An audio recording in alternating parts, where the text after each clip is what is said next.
Kushtia Indian visa application centre থেকে আমরা আজকে আমাদের অভিজ্ঞতার কিছু কথা শেয়ার করতে যাচ্ছি।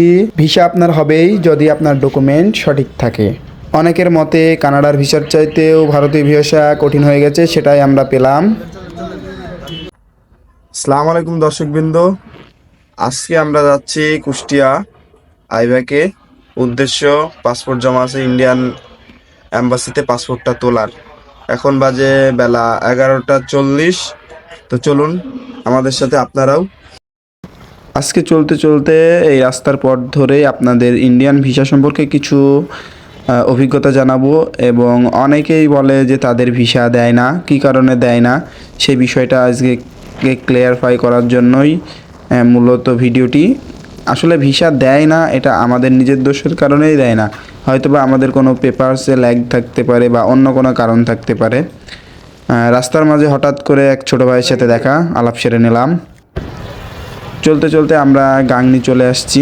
তো যেটা বলছিলাম ভিসা সম্পর্কে, ইন্ডিয়ান ভিসা সম্পর্কে আপনার যদি ডকুমেন্ট, প্রুফ অফ ফান্ড এবং যে ডকুমেন্টগুলো লাগে, আপনার profession, not less than 3 months old photo এবং আনুষঙ্গিক যে বিষয়গুলো, এইগুলোই আজকের আলোচনার বিষয়।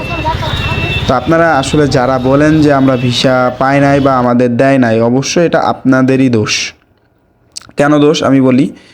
এখন আপনি যদি ডলার এনরোজ করেন কিন্তু ক্যাশ ডলার নেন নাই, জাস্ট পাসপোর্টে আপনি এনরোজ করে রাখছেন, এক্ষেত্রে জমা দিলেন, আপনাকে আইভ্যাকে ইনস্ট্যান্ট ডলারটা দেখাতে বললো বা শো করতে বললো, আপনি তো শো করতে পারলেন না। তখন কি হলো, তাদের সন্দেহ হলো যে আপনি আসলে ফেক ডলার এনরোজ করছেন, যেটা বাংলাদেশে প্রচুর পরিমাণে হয়। হয়তো 1000 বা 1500 টাকা দিয়ে আপনি 150 ডলারের একটা এনরোজমেন্ট কপি দেখালেন, কিন্তু ক্যাশ যে ডলারটা সেটা দেখাতে পারলেন না। তার মানে কি আপনি অসাধু উপায়ে ভিসা করার চেষ্টা করছেন। সেটা ধরতে পারলে তো অবশ্যই ভিসা দেবে না, এটা তো স্বাভাবিক কথা। কোনো দেশই চাইবে না এরকম ইলিগাল কোনো ডকুমেন্ট নিয়ে বা ইলিগালভাবে ভিসা নিয়ে তার দেশে মানুষ আসুক। সবাই চাবে লিগাল পথে আসুক এবং তাদের দেশের পর্যটন খাতটা উন্নত হোক। সেই উদ্দেশ্যেই আসলে আমাদের ট্যুরিস্ট ভিসাগুলো প্রোভাইড করে। তো আপনি যদি প্রথমেই আপনার এরকম ভিসার আগে যদি মন মানসিকতা নেগেটিভ থাকে, তার দেশে যে আপনি নেগেটিভ কিছু করবেন না, এটার কি গ্যারান্টি আছে? তো এই কারণেই আসলে ভিসা দেয় না। কিন্তু আপনি যদি ডলার এনরোজ করে ক্যাশ ডলার দেখাতে পারেন বা ব্যাংক স্টেটমেন্ট দেন, আপনার প্রয়োজন হলে সেটা ব্যাংক স্টেটমেন্ট আপনি মোটামুটি 25 থেকে 30 হাজার টাকা রেখে ব্যাংক স্টেটমেন্ট দেন, সেটা আপনার জন্য ভালো। আর আরেকটা সুবিধা এখন করছে SBI ট্রাভেল কার্ড, যেটা Indian bank of Indian authorise. আপনি সেটা করতে পারেন। মেবি 18,500 টাকা নেই, $150 এনরোজ থাকে কার্ডটাই। আপনি এটা নিলে ভিসার নিশ্চয়তা অনেকটাই বেড়ে যায় এবং অন্যান্য ডকুমেন্টগুলো ঠিক রাখেন, অবশ্যই আপনি ভিসা পাবেন। কেন নয়? আরেকজন পেলে আপনি কেন নয়? আপনার সাথে কি অ্যাম্বাসির কোনো শত্রুতা আছে? কোনো শত্রুতা নাই, তাহলে আপনাকে কেন ভিসা দেবে না? আর যে কথাটা বলছিলাম এর আগে আমি রাজশাহীতে জমা দিয়েছিলাম, যে অসাধু উপায়ে চেষ্টা করেছিলাম, যেটা সত্য কথা। আমি ভিসা পাই নাই, রিজেক্ট হয়েছি, আর হওয়াটাই স্বাভাবিক। আমি সেখান থেকে শিক্ষা নিয়ে দ্বিতীয়বার ব্যাংক স্টেটমেন্ট দিয়ে এবং সকল ডকুমেন্ট অরিজিনাল অথেন্টিক রেখে আমার পরিচয়পত্র দেখাইছি, কলেজ স্টুডেন্ট কার্ড। আপনার সব ডকুমেন্টগুলো যদি ঠিক থাকে তাহলে ভিসা হতে কোনো বাধা নাই। যেমন ডকুমেন্ট ট্যুরিস্ট ভিসার জন্য NID বা birth certificate, latest utility bill, আপনার হতে পারে ইন্টারনেট বিল, ওয়াইফাই এর যেটা ইন্টারনেট বিল পাওয়া যায়, ওইটা অনেকে আছে আপনারা অনলাইনে প্রোভাইড করেন, তো আপনি অনলাইন থেকে স্টেটমেন্ট নিতে পারেন। আবার হতে পারে ইলেকট্রিক বিল, হতে পারে ওয়াটার বিল, এরকম আনুষঙ্গিক যে বিলগুলো আছে, আসলে এটা আপনার আপনি রিসেন্টলি বা এখন কোথায় বসবাস করছেন এটা নির্দেশ করে। 3 নম্বর দিতে পারে ব্যাংক স্টেটমেন্ট বা ডলার এনরোজমেন্ট, এটা বলে দিয়েছে। তবে আমি এখন বর্তমানে বলবো ডলার এনরোজমেন্ট থেকে বিরত থাকাই ভালো আপনার জন্য। ব্যাংক স্টেটমেন্ট যদি হয় সেটাই সবচাইতে ভালো হবে। এবং প্রফেশন প্রুফ, আপনি কোন প্রফেশনে আছেন, স্টুডেন্ট আর লেবার আর অ্যানি গভর্নমেন্ট জব হোল্ডার, আপনি সেটা নিশ্চিত করবেন তাদেরকে এবং সকল ডকুমেন্ট আপনি দেখাবেন। NOC বা আনুষঙ্গিক যে ডকুমেন্টগুলো আপনার ক্ষেত্রে লাগবে আপনার প্রফেশন অনুযায়ী, সেগুলো অবশ্যই আপনি দেখাবেন। এবং সর্বশেষ গুরুত্বপূর্ণ বিষয় পাসপোর্ট তো অবশ্যই থাকতে হবে, কারণ আপনাকে যেটা ভিসা দেবে, ভিসা দেওয়ার বা ভিসার যে স্টিকারটা আপনাকে মারবে সেটার জায়গা তো রাখতে হবে। এবং পাসপোর্টের সর্বনিম্ন 6 মাস অ্যাটলিস্ট মেয়াদ থাকতে হবে এবং লাস্ট 2 থেকে 3টা পেজ থাকতে হবে।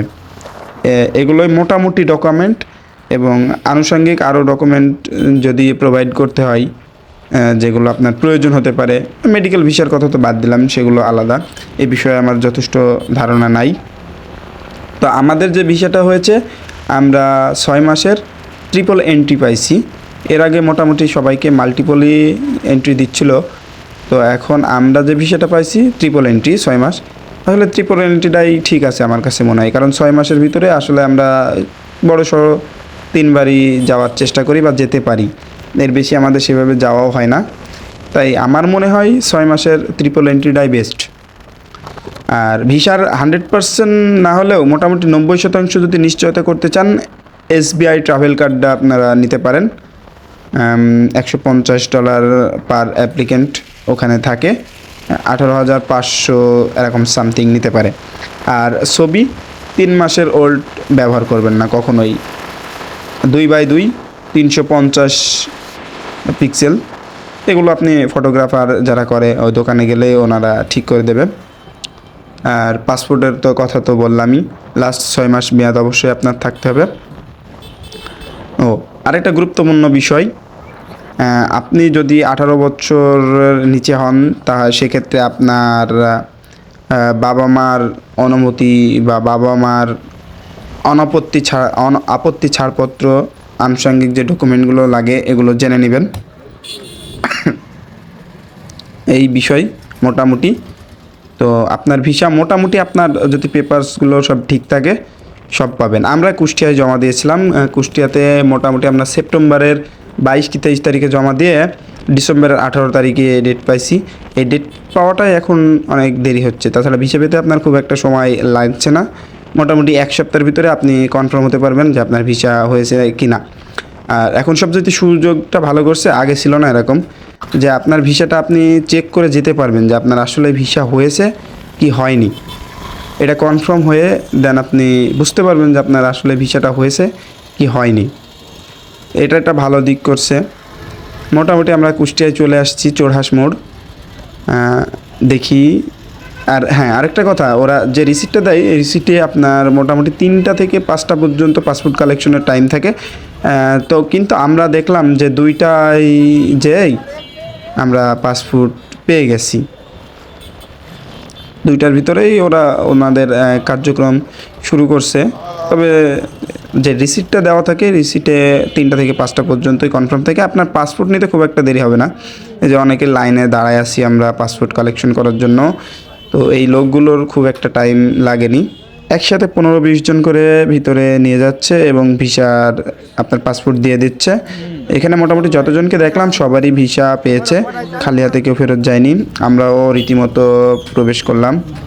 এই যে আমাদের পাসপোর্ট, আমরা আমাদের কাঙ্ক্ষিত ভিসাটি পেয়ে গেছি, যদিও এখন ভারতীয় ভিসা সোনার হরিণ নামে পরিচিত।